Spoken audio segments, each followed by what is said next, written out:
If you're not familiar with DPDR or depersonalization, derealization, also called dissociation, a whole bunch of long, nasty words to describe a condition that many of us go through for a variety of reasons. And I have been hit with this pretty hard over the past year. So I wanted to talk a little bit about that and where I am in my journey, because I am the kind of person who wants to see these things improve and share them and help expose that information to other people, because it is important and it's something that is extremely hard to understand if you've never been through it. And I mean, before I had been through it in the past just over a year, I would never have guessed what it's like. So I actually call it cobwebs. That's just a word that I use for it because it's a lot easier than trying to spell it all out for people. So basically what happens is that your brain moves into this altered state where you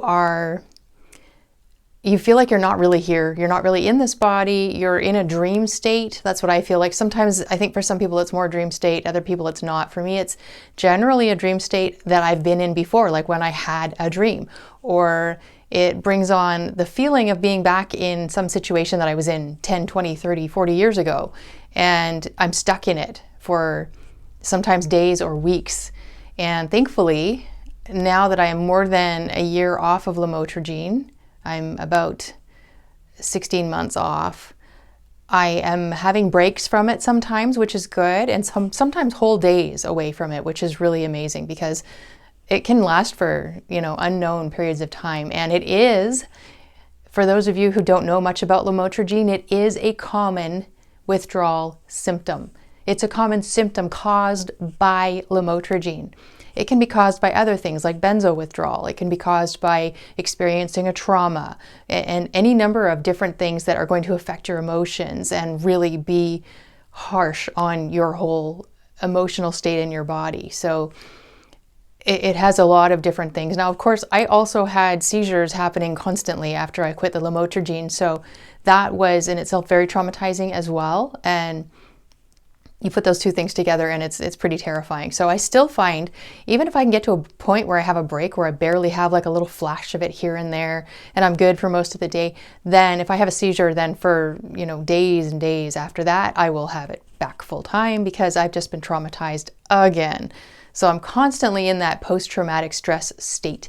And I do have a plan that I'm trying to work on to help improve that, which I will talk about in another video. So I wanted to share that because when people are going through this and they identify it, and it actually took me a while to even identify, I just had it, and I had read about DPDR in lamotrigine withdrawal discussions and had no idea what it was. So I didn't really pay attention to it. But then one day I was like, this thing that I'm having, I wonder if that's what that is. And sure enough, I looked it up and it actually is. So that's what I was having.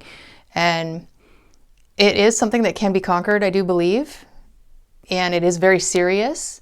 It's not just a matter of, oh, you're just overthinking things or whatever. It's a condition that really affects your life. It makes people unable to drive. No, I can't drive anyway because of the seizures, but it means people often just go into a shell and they can't move, they can't leave their homes or even their beds, and it's really awful. And the rate of people who end up choosing not to go on is fairly high, and I understand why. That's not where I'm at, but I get it. I do understand why they feel that way. So it is a very difficult condition, and I hope that we can all raise awareness about it because it happens to a lot more people than are willing to admit. Or I think also when people do admit it, a lot of times when they talk about it, the people they're talking about it with have no clue what is going on, and they just figure, oh, well, they've got some mental issue or emotional issue, and they just forget about it.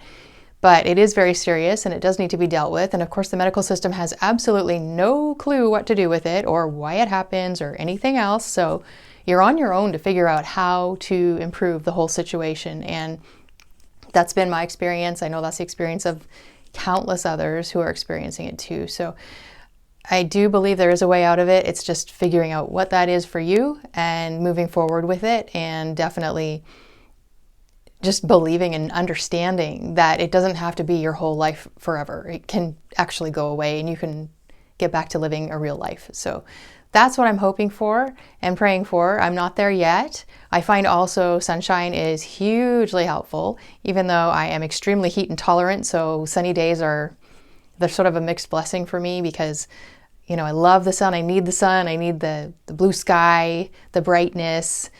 If it's warm weather, which it is not right now, it's winter here, then those things are really great. But at the same time, the heat is a huge problem. And I'm hoping and praying that somehow that can become something that I can conquer as well. But long stretches of sunny days definitely helps with my state of mind a lot. And that's normal for anyone. We all tend to, when we're in long stretches of gray, dark, rainy weather, which is what I get here. We don't really get a lot of snow here. We get a lot of rain and a lot of cloudy skies and a lot of darkness. And of course, it's the darkest time of the year because it's still winter. And so the sun sets very early. And so that's kind of something that can compound it at this time of year. And then it can improve as we have more and more sunny days throughout the summer.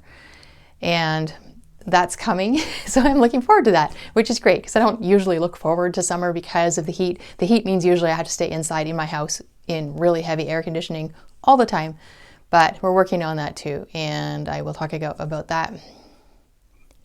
And I will talk about that in another video too, because I'm really hopeful that some of this can be reversed and that I can get some functionality back. I don't expect to be perfectly healthy, but I would like to see my system just improving instead of always just kind of getting worse no matter what I do. So that's DPDR. And if you have any questions, please do feel free to comment. I'm happy to answer them as best I can. It is a little bit different for each of us, I think, but we do have a lot of overlap with the symptoms and the severity of it. So it's good to know if you have a family member, a relative a friend, anyone in your life, a coworker who is battling this, I hope that it will help you to gain some compassion for them because it is really, really disabling. It is an awful thing to experience. You cannot have happy experiences in anything that you do in your life because it just takes over all of it. And for me, when I'm in that dark state, it is a dark state. It's not just that I'm in a past dream. I'm in a dream that's maybe not a nightmare, but not a good dream. And so my emotional state, it tends to be very, very low when I'm really trapped in this stuff. So I am working really hard to try and find ways to improve that and so that I can be present and be thankful and enjoy the things that are happening around me in my life and in the lives of the people that I love. So thank you for watching and God bless.